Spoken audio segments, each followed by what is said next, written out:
Bismillahirrahmanirrahim. Assalamualaikum warahmatullahi wabarakatuh. Apa kabarnya anak solih-solihah? Ustazah doakan semoga teman-teman semua dalam keadaan sehat walafiat serta tetap semangat menuntut ilmu dan semangat ibadahnya.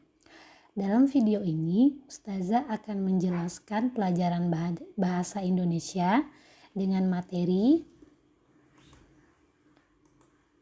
menentukan informasi tersurat pada karya sastra.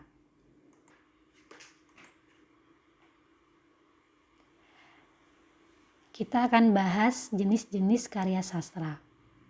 Pada umumnya, karya sastra itu memiliki banyak jenis. Namun, di video ini Ustazah akan menjelaskan 3 jenis. Yang pertama, pantun. Yang kedua, syair. Dan yang ketiga, puisi. Kita lihat yang pertama dulu ya, kita bahas pantun. Pengertian dari pantun. Pantun adalah jenis puisi lama yang telah dikenal luas dalam berbagai bahasa di Nusantara. Jenis-jenis pantun itu banyak macamnya. Ada pantun jenaka, pantun kasih sayang, pantun agama, pantun anak, pantun nasihat, pantun dagang, pantun sukacita, pantun duka cita, pantun perpisahan, dan sebagainya. Ciri-ciri dari pantun. Yang pertama, terdiri atas 4 larik dalam satu bait. Pola rima pantun memiliki akhir ABAB. Yang ketiga, terdiri atas 4-6 kata dalam satu larik. Yang keempat, larik pertama dan kedua merupakan sampiran. Dan yang kelima, larik ketiga dan keempat merupakan isi. Oke, kita akan lihat ciri-ciri pantun di sini. Ustazah ambil contoh pantun jenaka.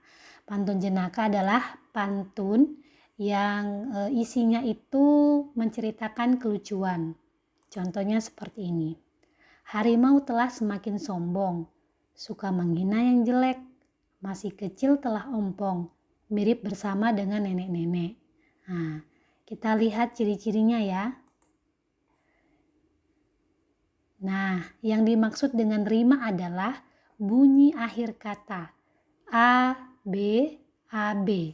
Ya, jadi sombong, ompong. Nah, ini bunyinya sama ya. Sombong, ompong, bunyi akhir katanya sama. Lalu yang B, jelek, nenek. Nah, ini juga bunyinya sama. Inilah yang dikatakan dengan rima. Selanjutnya kita lihat ciri kedua.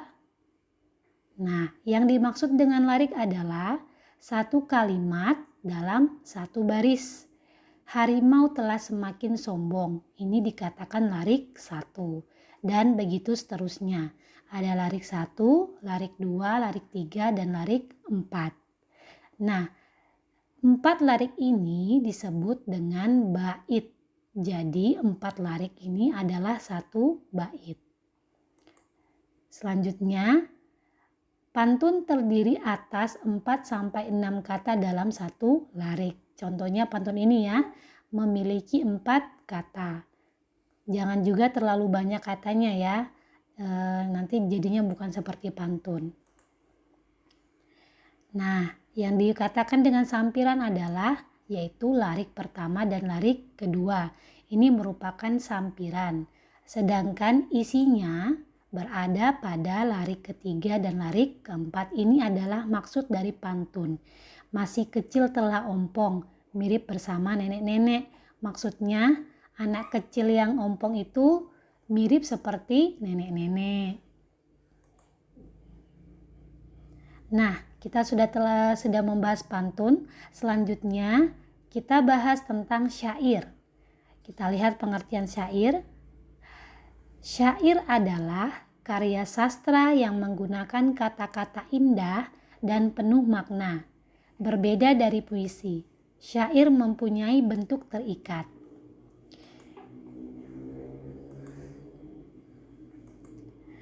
Ciri-ciri syair.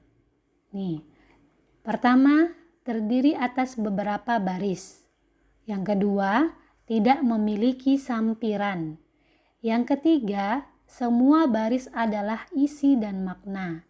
Yang keempat, pola rima syair adalah a a a a. Jadi bunyinya itu atau rimanya pada akhir kata sama. Yang kelima, berisi nasihat atau cerita. Selanjutnya, unsur-unsur intrinsik dalam syair. Yang pertama, syair itu harus memiliki tema. Tema adalah pokok pikiran yang diangkat menjadi sebuah syair. Contohnya misalnya tema kepahlawanan, tema persahabatan, tema tentang agama, dan sebagainya. Yang kedua, latar. Latar adalah gambaran tempat, waktu, dan suasana. Misalnya syair itu digambarkan di tempatnya, misalnya di sekolah, atau di rumah, atau di taman bermain. Nah, kalau waktu bisa pagi hari, siang hari, bahkan sepanjang waktu. Sedangkan suasana itu menggambarkan seperti suasana menyenangkan, suasana sedih, suasana tegang. Ya, seperti itu yang dimaksud dengan latar. Yang ketiga, rima. Rima adalah pengulangan bunyi di akhir baris dalam syair. Mirip seperti pantun tadi ya. Hanya ketika di syair itu rimanya harus pola a. Nanti lebih jelasnya di slide berikutnya. Yang keempat, gaya bahasa. Gaya bahasa adalah pemakaian bahasa tertentu untuk memperoleh efek khusus yang berhubungan dengan perasaan.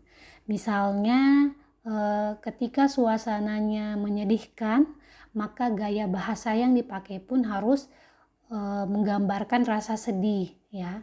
Begitupun sebaliknya, ketika suasananya menyenangkan, maka gaya bahasanya pun harus memakai kata-kata yang menggambarkan rasa senang. Yang kelima, makna. Jadi di sini ya, syair itu harus memiliki makna. Makna artinya isi yang terkandung dalam syair. Yang keenam, amanat. Amanat adalah pesan yang disampaikan oleh penulis. Nih, kita lihat contoh syair di sini. Kepala dingin penuh manfaat, berucap tentang taubat dan sholawat, berkarya dalam hidup dan manfaat, berprasangka yang baik dan tepat. Nah, kita lihat ya teman-teman tadi di unsur intrinsik, rimanya adalah a nih ya, manfaat, sholawat, manfaat, tepat. Kita lihat maknanya. Nah, makna syair di sini, makna syair di atas adalah hiduplah dengan tenang, tidak lupa beribadah, dan hiduplah dengan baik. Ada kata kepala dingin di sini. Kepala dingin di sini bukan arti secara harfiah ya, bukan kepalanya dingin karena kena es batu atau karena masuk kulkas atau karena habis main hujan, bukan ya. Tetapi kepala dingin di sini memiliki makna kias, yaitu artinya berpikir tenang. Jadi kalau orang itu berpikir tenang, insya Allah dia itu bisa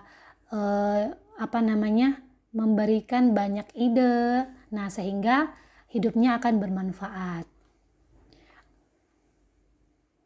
Oke, lanjut ya. Kita lanjut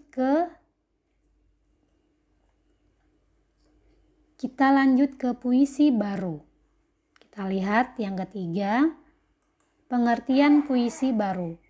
Puisi yang tidak terikat lagi dengan jumlah baris dan persajakan dalam setiap baitnya. Oke, contoh nih. Lingkungan desa kau sangat indah, bersih tanpa sampah, penuh rasa damai pada waktu matahari terbit. Orang-orang berombongan, pergi ke pasar, anak-anak ke sekolah. Nah, jadi bisa kita lihat teman-teman ya, dalam puisi ini kata-katanya itu tidak terikat harus berapa kata itu tidak. Dan rimanya pun tidak terikat, jadi bebas. Ya, kita lihat indah, sampah, lalu terbit. Nah, ini kan sudah rimanya berbeda ya. Jadi inilah contoh puisi bebas atau puisi baru atau nama lainnya dari puisi modern. Nah, demikian video dari Ustazah. Semoga bisa dipahami materi ini. Nanti jika ada pertanyaan, silakan japri walas masing-masing. Atas perhatiannya, Ustazah ucapkan terima kasih. Semoga bermanfaat. Ustazah akhiri. Assalamualaikum warahmatullahi wabarakatuh.